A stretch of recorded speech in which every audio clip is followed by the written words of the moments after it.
सती को लेकर यूँ तो देखिए 1828 में रोक लग गई थी, लेकिन चर्चा तो अभी तक चलती है और इसे षड्यंत्र के तहत सनातन और भारत से जोड़ा गया। लेकिन कई ट्रेवल अकाउंट्स में इसका जिक्र है और ऋग्वेद में दशम मंडल 18वें सूक्त की 8वीं ऋचा में भी इसका जिक्र है।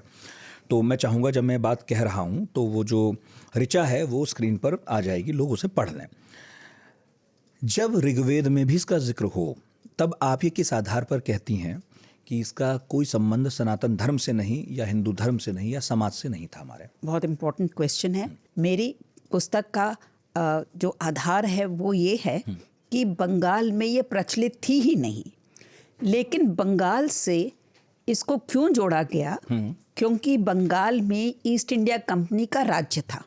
उस टाइम ईस्ट इंडिया कंपनी का राज्य पूरे भारत में नहीं था, केवल बंगाल प्रेसिडेंसी में था। बिल्कुल। और ईस्ट इंडिया कंपनी का ये रूल था कि हमारा जो भूमि है भारत में, बंगाल प्रेसिडेंसी, हम यहाँ पर पैसे कमाने आए हैं, हम यहाँ पर लोगों का सुधार करने नहीं आए, ना समाज में कोई अंतर करने आए हैं।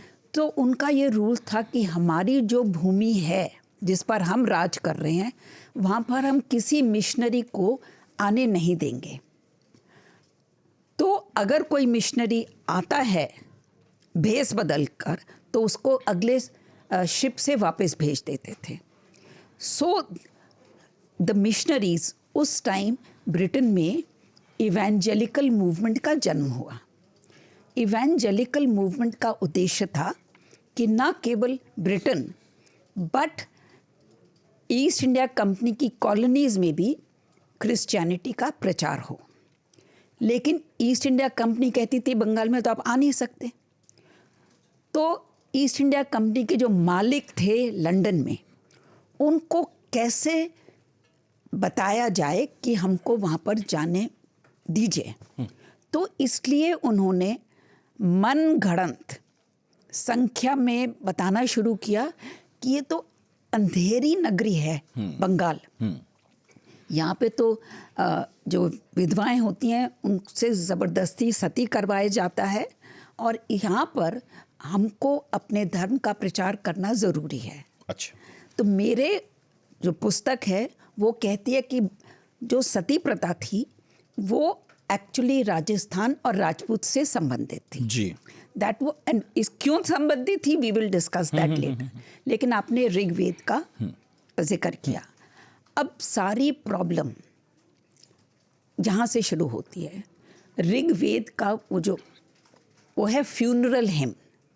फ्यूनरल हिम वो कहता है कि जब एक व्यक्ति की मृत्यु होती है, जो उसकी विधवा है उसको उसके शव के पास बैठना है, अपनी आँखों को घी से मलना है और फिर उठकर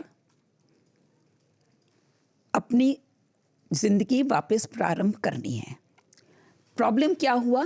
ऋग्वेद कहती है अग्रे, पहले आपको पहले आंखों में ये लगाना है। और जो इंग्लिश ट्रांसलेटर थे उन्होंने उसको अग्नि बोल दिया, fire. So this is where the whole controversy started. लेकिन हैरानगी की बात है कि ये जो गलत ट्रांसलेशन हुई ये विद इन अ ईयर पकड़ी गई कि भाई ये गलत ट्रांसलेशन है। और मुझे मतलब ये पकड़ी गई तो उसके बाद तो ख़त्म हो जानी चाहिए ना बात। सो हैरानगी की बात है, आज़ादी के 70 वर्ष के बाद भी हम इस बात पर बहस कर रहे हैं कि भाई सती वेदों के अनुसार प्रचलित थी, मतलब कि कंपल्सरी थी या नहीं थी। ये तो डिबेट पहले ही ख़त्म हो गया था। और ईस्ट इंडिया कंपनी को ये विवश करने के लिए जो मिशनरीज चुपचाप आए भारत, बंगाल, उन्होंने अपना एक प्राइवेट सर्वे किया। आप इमेजिन करिए, बंगाल में वो प्राइवेट सर्वे करते हैं, 10 लोगों को अपॉइंट करते हैं और कहते हैं कि आप हमको बताइए यहाँ पे कितनी सतियाँ हो रही हैं। अच्छा, अपना केस मजबूत करने के लिए। अपना केस मजबूत करने। So it is a very long complicated story. But हैरानगी की बात यह है कि फेमिनिस्ट राइटर्स, जो आज़ादी के बाद जो फेमिनिस्ट राइटर्स हैं, उन्होंने इस विषय को इतना उछाला है ये दिखाने के लिए कि भाई ये हमारी जो सभ्यता और संस्कृति थी ये कितनी महिलाओं के विरुद्ध थी। पार्लियामेंट में, इंडियन पार्लियामेंट में सरकार ने बताया था कि आज़ादी के बाद 40 केसेस के करीब सती के रजिस्टर्ड हुए हैं पूरे इंडिया में। 70 साल में 40 केसेस, एक भी केस हो वो दुख की बात है और नहीं होना चाहिए, लेकिन 40 केस के बेसिस पे आपने दसियों किताबें लिख दी कि भारतीय संस्कृति कितना महिला विरोधी थी। ये भी एक, इस बात पर भी हमको गौर करना चाहिए।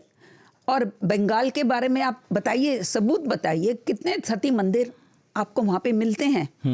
हमने जब पढ़ा था कि जब बंगाल में जो विधवाएं होती हैं उनको वृंदावन भेजा जाता है। बिल्कुल। अब आप राजस्थान जाएंगे, शेखावत डिस्ट्रिक्ट में आज भी आपको सती मंदिर मिलेंगे, लेकिन बंगाल में कोई नहीं है।